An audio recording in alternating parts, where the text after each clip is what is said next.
دا کل خیر ټول عمر د خلکو د یتیم مال خوړو.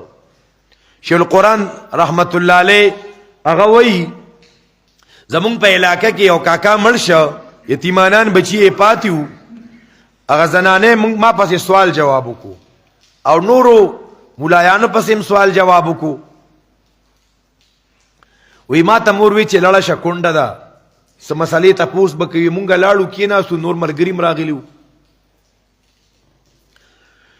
الله اکبر کبیره. وی هغه زنانه یو مجمع روجي پخ کړی وی او داسې لږ د غوښې پوټي پکې چولي وه.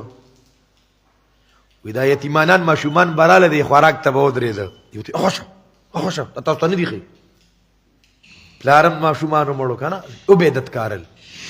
وی ما چې داسې کته نو ډېر افسوس راتلو چې دا خو ځان ته راجوخ کا پلار یې مړ دی. دی به خوښه وی دی کې هغه زنانه ته وی چې دا واړه درکه دا دي ته ښه نه دي او دی دلته کې راځي. شیخ القرآن وی ما یې چې بچوان ټو زه وم خوښ شم ورګه. وی دی وی چې جی شروع کې وی ما وی بسم الله الرحمن الرحیم ان الذين ياكلون اموال اليتامى ظلما. دی وی بسم الله کې ما بسم الله کا وایتونه می شروع ک دی نوړې جوړه کړې وا چې ما ایتونه شروع ک نو ما ته نیغ داسې ګوري از د قایتونه ویم چې چا د یتیم مال ګیډه تواچو ګیډه ته اور واچو. الله وی ارایت الذی یکذب بالدین فذلک الذی يدعو اليتیم. دا یتیم ته ټیلې ور کوي د اخرت نه منی. او الله وی د یتیمانانو سره احسان کوي.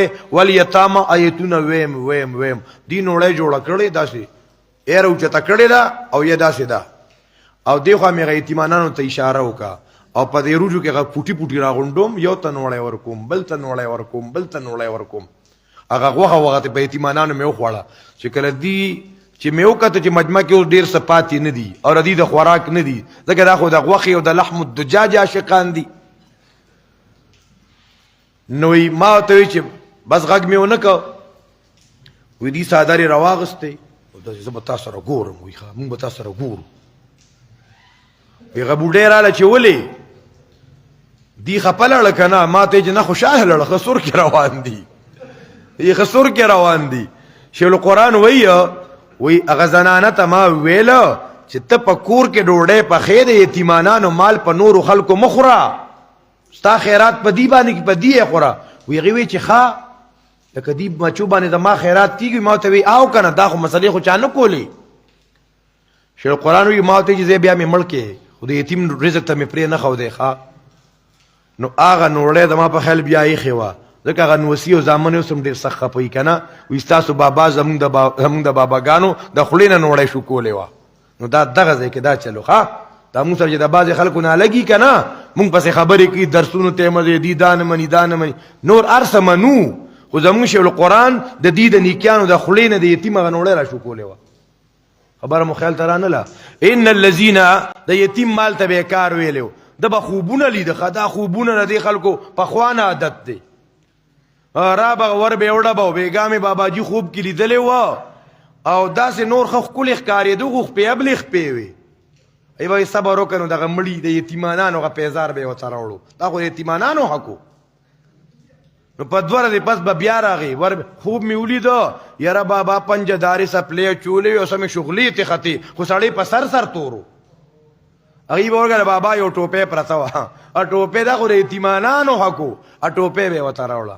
بل ورځ ته به راغی بابا مې په خوب کې ولید یاره د سر یې سم شغلې کولې قسم بصري شته خو داسې کار و چې جامې یې چولې جامې یې شلېدلې وې جامې به یې راوړی. بابا مې خوب کړي دو دې کې ګیلاسونه مونږ ته واغسته او دی راته واغسته نو دغه به یې کولو.